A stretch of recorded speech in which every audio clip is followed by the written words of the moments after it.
morning, friends. Today I'm going to walk you through the simple process of safely preserving by pressure canning roast beef.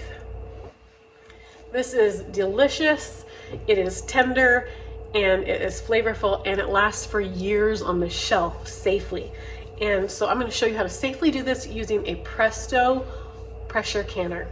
My Presto pressure canner is weighted. I do not have a dial gauge. Before you get started, make sure that you check your pressure canner and that it's working correctly, especially the lid. Make sure that there's no rips or tears in your seal ring and that it seals correctly. Also make sure that you can see through your vent hole and make sure that there's nothing obstructing that your lids pop up and down freely and that it's working right. You're going to want to make sure that you have at the bottom of your pressure can, you want to make sure that you have a little sheet so that it prevents your jars or food from scorching. And then you want to make sure that you have clean mason jars, brand new lids, and rings, and that's it. I enjoy canning meats and broths and soups in the wintertime because I don't have anything coming out of the garden. So I'm not preserving anything from the garden, and I have time to work on proteins, which we all love. These make a very convenient meal and just so easy to use. You can top these on mashed potatoes and just turn the broth into a gravy. You can easily turn this into a soup by adding potatoes, carrots, and onions. There's just so many ways you can enjoy it by itself. Enchiladas, tacos, quesadillas. There's so many different ways to use these canned meats. So I hope you give this a try. If you have any questions, leave them in the comments below. I check that every day. Hope you enjoy this video. The first thing I do is prep my 7-quart pressure canner with 3 quarts of water. That's the recommended amount by Presto.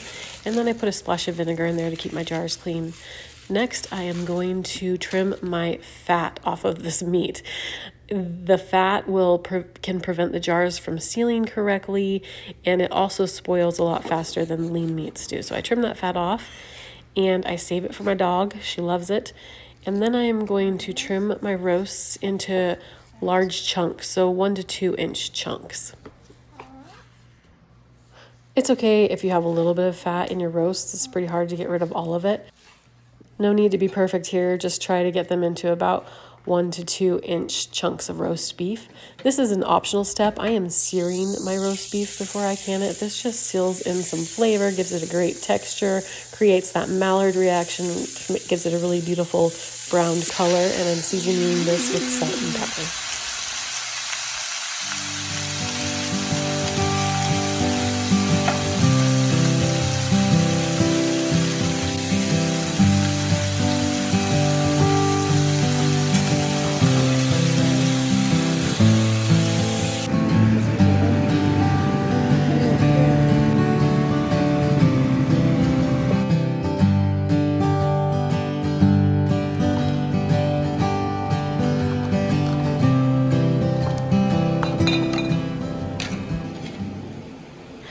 After your roast beef chunks are nicely seared, you are going to fill your jars. I am using 1.5 pint jars. These are Atlas Mason jars.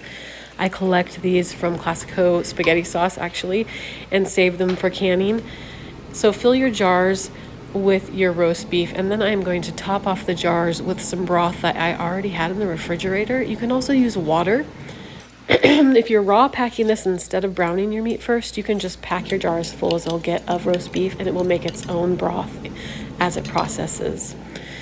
Then I'm going to go through and make sure I remove any air bubbles with a knife and make sure that I'm leaving 1 inch headspace above the jars.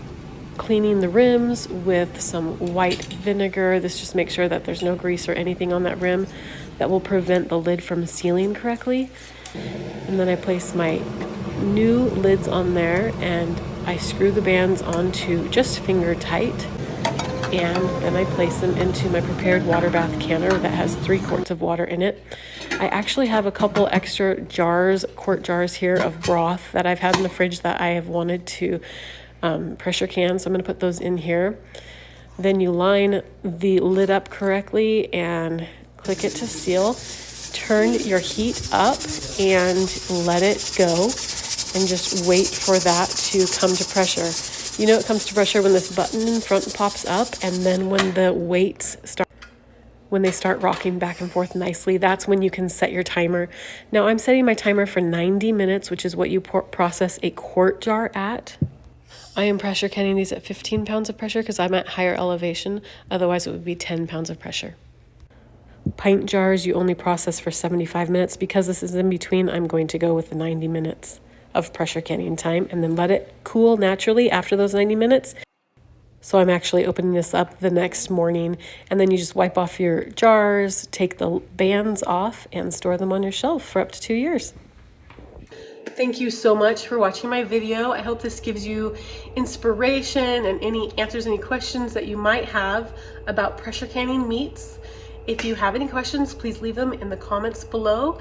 If you haven't subscribed yet, please do, and we'll see you next time.